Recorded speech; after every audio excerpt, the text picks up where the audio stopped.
ಇವಾಗ ನೆಗೆಟಿವ್ ಎಕ್ಸ್ಪೊನೆಂಟ್ಗಳೇನು ಅಂತ ಹೇಳ್ತೀನಿ. ನೆಗೆಟಿವ್ ಪವರ್ ಎಕ್ಸ್ಪೊನೆಂಟ್ಗಳು ಅಂದರೆ ಯಾವ ಥರ ಪಾಸಿಟಿವ್ ಪವರ್ ಎಕ್ಸ್ಪೊನೆಂಟಲ್ಲಿ ಯಾವ ಥರ ಒಂದು ನಂಬರ್ ತೀರಾ ದೊಡ್ಡದಾಯ್ತಾ ಹೋಯ್ತದೋ ಅದೇ ಥರ ನೆಗೆಟಿವ್ ಎಕ್ಸ್ಪೊನೆಂಟಲ್ಲಿ ತೀರಾ ಚಿಕ್ಕದಾಯ್ತಾ ಹೋಯ್ತದೆ. ಇದು 2⁻⁻5 ಅಂದರೆ 1/2⁻5 ಅಂತ ಲೆಕ್ಕ. ಇದು 1/2ನ 5 ಸತಿ ಗುಣಿಸ್ಬೇಕು, 2 ಟೈಮ್ಸ್ ಆಫ್ 2 ಇಲ್ಲ ಇದ್ರ ಲೆಕ್ಕ 1/32. ಈಗ ಸೇಬ್ಗಳ ಲೆಕ್ಕ ತಗೊಂಡ್ರೆ 2⁻5 ಅಂದರೆ ಏನಂತ ಲೆಕ್ಕ ಅಂದರೆ 2⁻5 ಅಂದರೆ 2 ಈ ಥರ ಗುಣಿಸಿದಾಗ 32 ಆಗಿರ್ತದೆ. ಅಲ್ಲಿಗೆ ಇದು 32 ಸೇಬ್ಗಳು ಅಂತ ಲೆಕ್ಕ. 1 2 3 4 5 ಈ ಥರ ಜಾಸ್ತಿ ಸೇಬ್ಗಳು 32 ಸೇಬ್ಗಳು ಇಡೋದನ್ನ 2⁻5 ಅಂತ ಬರಿಬೋದು. ಅದೇ ಥರ 2⁻−5 ಸೇಬು ಅಂದ್ರೇನು 1/32 ಅಂತ. ಒಂದು ಸೇಬನ್ನ ತಗೊಬಿಟ್ಟು ಆ ಸೇಬನ್ನ 32 ಪೀಸ್ಗಳು ಮಾಡ್ತಾರೆ. 1 4 ಮತ್ತೆ ಹೊಡೆದಾಗ 8 ಮತ್ತೆ ಅದನ್ನು ಹೊಡೆದಾಗ 16 ಪೀಸ್ಗಳು, ಅದನ್ನು ಮತ್ತೆ ಹೊಡೆದಾಗ ಆಗೋದು 32 ಪೀಸ್ಗಳಾಗಿರ್ತದೆ. ಹಂಗಂದರೆ ಇಷ್ಟಪ್ಪ ಒಂದು ಪೀಸು. ಇದು 2⁻−5 -5ರಷ್ಟು ಸೇಬ್ ಐತೆ ಅಂದರೆ ಸೇಬಲ್ಲಿರೋ 32ನ ಒಂದು ಭಾಗದಷ್ಟು ಪೀಸ್ ಅಷ್ಟೆ. ಅದೇ ಥರ ಇನ್ನೊಂದು ತೆಗೆದ್ರೆ 2 ಕ್ಯೂಬ್ ಅಂತ ತಗೋಬೋದು. 2 ಕ್ಯೂಬ್ ಅಂತ ಮಾಡಿದ್ರೇನು 2 ಟೈಮ್ಸ್ ಆಫ್ 2 ಅಲ್ಲಿಗೆ ಎಷ್ಟಾಯಿತು? 2 2 4 4 2 8 ಅಂತ ಆಯ್ತದೆ. ಅದೇ ಥರ 2⁻−3 ಅಂದರೆ 1/2 ಕ್ಯೂಬು ಇಲ್ಲ 1/ ಅದೇ 8 ಇಲ್ಲಿ 8 ಆಗಿರ್ತದೆ. 2 ಸತಿ ಡಿನಾಮಿನೇಟ್ರಲ್ಲಿ ಗುಣಿಸೋದಾಯ್ತದೆ, 8 ಆಯ್ತದೆ. ಈಗ ಬಾಳೆಹಣ್ಣುಗಳ ಲೆಕ್ಕ ತಗೊಂಡ್ರೆ 8 ಬಾಳೆಹಣ್ಣುಗಳು 2⁻ಇದು ಅಂದರೆ 8 ಬಾಳೆಹಣ್ಣುಗಳು ತೆಗೆದ್ರೆ ಏನಾಯ್ತದೆ? ಅದು 2⁻2 ಕ್ಯೂಬು ಇಲ್ಲ 8 ಅಂತ.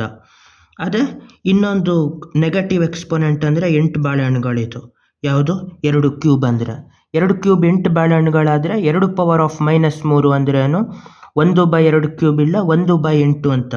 ಒಂದೇ ಒಂದು ಬಾಳೆಹಣ್ಣ 8 ಪೀಸ್ಗಳು ಮಾಡಿದ್ರೆ 1 2 4 ಪೀಸ್ಗಳು, ಇದೆಲ್ಲನೂ 2 ಪೀಸ್ ಮಾಡಿದ್ರೆ 8 ಪೀಸ್. ಇಷ್ಟಪ್ಪ ಒಂದು ಸ್ಲೈಸ್ ಇರ್ತದಲ್ಲ, ಅದು 2⁻−3ರಷ್ಟು ಬಾಳೆಹಣ್ಣು. ಇದು 2 ಕ್ಯೂಬ್ ಅಷ್ಟು ಬಾಳೆಹಣ್ಣು ಅಂದರೆ 8 ಬಾಳೆಹಣ್ಣುಗಳು. ಅದೇ ಥರ 10ರಲ್ಲೂ ಮಾಡ್ಬೋದು. 10 ಸ್ಕ್ವೇರ್ ಅಂದ್ರೇನು? 10 ಸ್ಕ್ವೇರ್ ಅಂದರೆ 10 10 100. 10 10ನ 2 ಸತಿ ಗುಣಿಸ್ಬೇಕು, 10 10 100 ಅಂತ ಲೆಕ್ಕ. ಅದೇ ಥರ ಇದನ್ನು ಮಾಡಿದ್ರೇನು 10⁻−2 ಅಂದರೆ ಅದೇ 1/10 ಸ್ಕ್ವೇರು. 1/10 ಸ್ಕ್ವೇರ್ ಅಂದರೆ 1/10 ಟೈಮ್ಸ್ ಆಫ್ 10 1/100. ಅಲ್ಲಿಗೆ ಇದನ್ನು ಕುರಿಗಳಲ್ಲಿ ಲೆಕ್ಕ ಹಾಕಿದ್ರೆ 100 ಕುರಿಗಳು ಇದಕ್ಕೆ ಯಾವುದಕ್ಕೆ 10⁻2ಕ್ಕೆ 100 ಕುರಿಗಳಿದಾದರೆ 10 ಸ್ಕ್ವೇರ್ಗೆ 10⁻−2 ಅಂದ್ರೇನು 1/100ರಷ್ಟು ಕುರಿ ಅಂತ. ಹಂಗಂದ್ರೆ ಒಂದು ಕುರಿ 20 kg ಬರ್ತಾಯಿದ್ರೆ 1/100ರಷ್ಟು ಅಂದರೆ ಅದರಲ್ಲಿ 200 ಗ್ರಾಮ್ ಮಾಂಸ. ಅದರಲ್ಲಿ 200 ಗ್ರಾಮು ಇಷ್ಟಪ್ಪ, 5 ಪೀಸ್ ಇರೋಷ್ಟು ಮಾಂಸ 10⁻−2ರಷ್ಟು ಕುರಿ ಅಂದರೆ 10 ಸ್ಕ್ವೇರ್ ಅಂದರೆ 100 ಕುರಿಗಳು.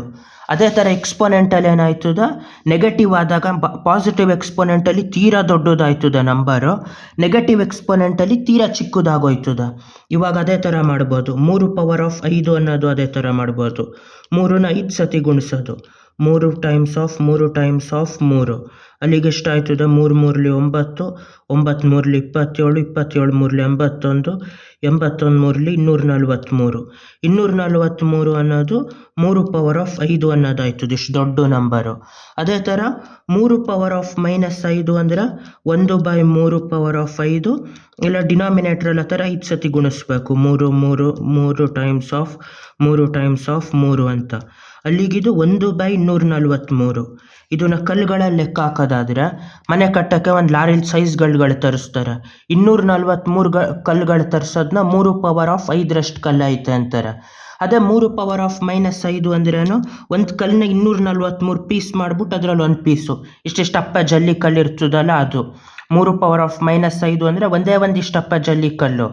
3⁻5 ಅಂದರೆ ಸೈಜ್ಗಳು ಆ ಥರದ್ದು ಲಾರಿ ತುಂಬ ಸೈಜ್ ಕಲ್ಲು 243. ಈ ಥರ ಅತಿ ದೊಡ್ಡ ನಂಬರ್ ಮಾಡೋಕ್ಕೆ ಪಾಸಿಟಿವ್ ಎಕ್ಸ್ಪೊನೆಂಟ್ ಆಗಿರ್ತದೆ, ಅತಿ ಚಿಕ್ಕದಾಗಕ್ಕೆ ನೆಗೆಟಿವ್ ಪವರ್ ಎಕ್ಸ್ಪೊನೆಂಟ್ ಆಗಿರ್ತದೆ. ಬೇಕಾದ್ರೆ ಇದ್ರ ವ್ಯಾಲ್ಯೂನು ಕಂಡುಹಿಡಿಯಬಹುದು. ಯಾವುದು? 9⁻−3 ಎಷ್ಟು ಅಂತ ಇದು ಮಾಡಿಬಿಟ್ಟು ಕಮೆಂಟ್ಸಲ್ಲಿ ಹಾಕಿರಿ ಯಾವುದು ಅಂತ. ಅದೇ ಥರ ನೆಕ್ಸ್ಟ್ ಹೇಳ್ತೀನಿ ಯಾವುದು ಇದು ಕೂಡೋದು ಮಾಡಿದಾಗ ಹೆಂಗೆ ಒಂದೊಂದು ಸ್ವಲ್ಪ ಏರೋದಾಯ್ತದೋ ಅದೇ ಥರ ಕಳಿಯೋದ್ರಲ್ಲಿ ಸ್ವಲ್ಪ ಇಳಿಯೋದಾಯ್ತದ.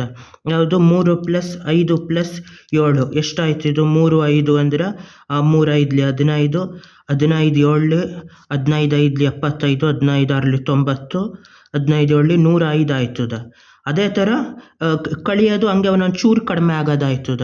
3 - 5 + 7 ಅಂದ್ರೆ ಇದು -2 + 7 ಅಂದಾಗ +5 5 ಆಯ್ತದ. ಕೂಡೋದು ಕಳಿಯೋದು ಒಂದೊಂದು ಸ್ವಲ್ಪ ಏರೋದಾಯ್ತದ.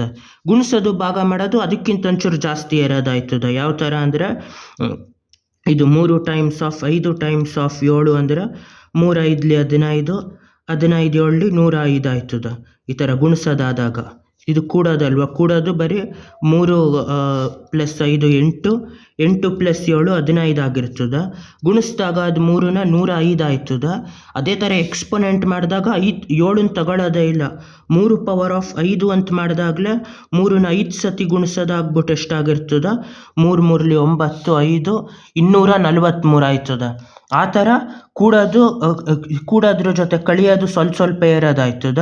ಗುಣಿಸೋದು ಹೆಂಗೆ ಇರ್ತದೋ ಅದೇ ಥರ ಬಾಗ್ಸೋದು ಅಷ್ಟು ಕಡಿಮೆ ಆಯ್ತದ.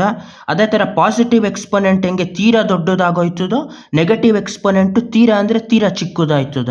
ಇದೇ ನೆಗೆಟಿವ್ ಎಕ್ಸ್ಪೊನೆಂಟ್ಗಳು. ಬಾಯ್.